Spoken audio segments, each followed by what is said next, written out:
Ever wondered how hackers gain full control over a system? Well, there's a term for it, and it's called privilege escalation. Imagine, if you will, a world where everyone has different levels of access, from a regular user who can only view files, to an administrator who can change system settings. This is the concept of privileges in a computer system. Now let's bring hackers into the picture. Privilege escalation is a significant component of their stratagem. It is a process where an attacker elevates their access level from a lower privilege to a higher one, typically with the end goal of gaining full control over a system. This concept is crucial in cybersecurity because it's often the difference between a hacker merely having a peep through your digital window and them having the keys to your entire digital house. With privilege escalation, an attacker can turn a minor breach into a full-blown system takeover. Did you know there are two main types of privilege escalation? They're known as vertical and horizontal escalation, and they're fascinating in their own unique ways. Let's start with vertical privilege escalation. This is like climbing a ladder, moving upwards from a lower level of access to a higher one. Imagine a scenario where a regular employee suddenly gains access to the CEO's privileges. It's like a pawn in a chess game suddenly getting the powers of a queen. Quite a promotion, right? But this isn't about employee promotion, it's about unauthorized elevation of access. In vertical escalation, the attacker, starting with lower-level access, exploits vulnerabilities to gain higher-level privileges, such as those of a system administrator. It's a significant security concern because this type of escalation can lead to full system control. Now let's talk about horizontal privilege escalation. This isn't about climbing the ladder, but rather about moving sideways along a level. It's like being in a hotel and somehow finding a way to open all the other rooms on the same floor. In this scenario, an attacker with the same privileges as another user manages to access that user's data. For instance, one email user might gain access to another user's email account. While the privileges haven't technically increased, the scope of access has widened significantly, leading to potential data breaches and privacy violations. Both vertical and horizontal privilege escalation can present serious threats to a system's security. They're like two sides of the same coin, each representing a unique pathway for attackers to exploit. To sum it up, vertical privilege escalation is about gaining higher-level privileges, while horizontal escalation is about extending the reach within the same level of access. They're not about breaking into the system, but rather about what can be done once inside. Like a thief who has gotten into a house, the real damage begins when they start exploring the rooms and floors. Understanding these two types is the first step to mastering privilege escalation. Ready to delve deeper into the process of privilege escalation? Let's break down the steps, shall we?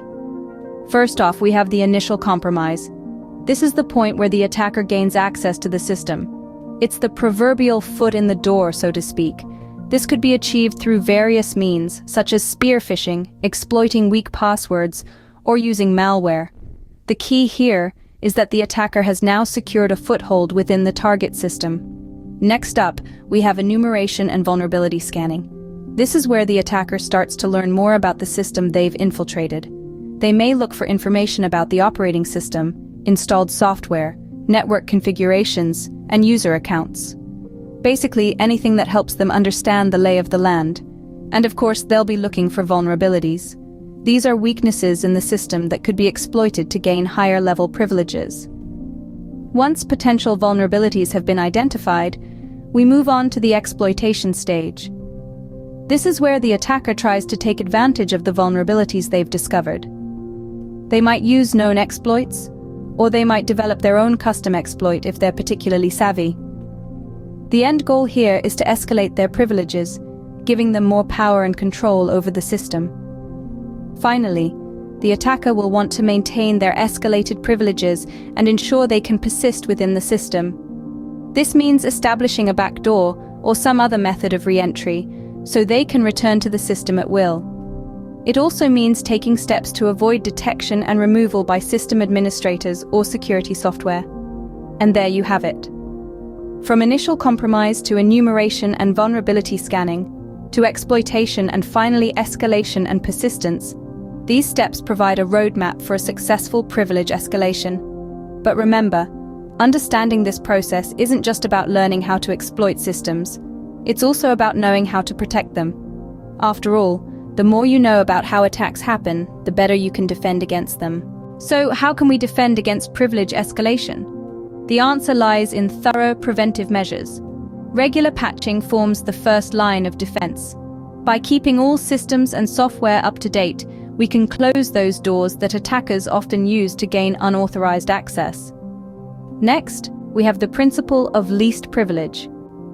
This means that a user should only have the privileges that are necessary for them to perform their work, and nothing more. It's like giving the keys to a specific room, not the entire building. Then, strong access controls must be in place. This involves robust user authentication and authorization mechanisms, ensuring only the right people have access to sensitive information. Think of it as a highly secure vault, where only authorized personnel can get in.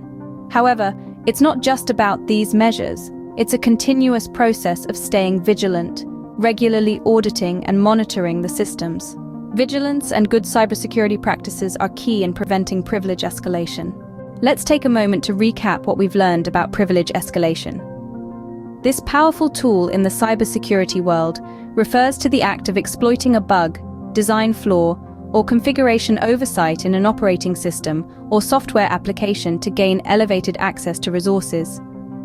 We've explored the two types, vertical and horizontal escalation.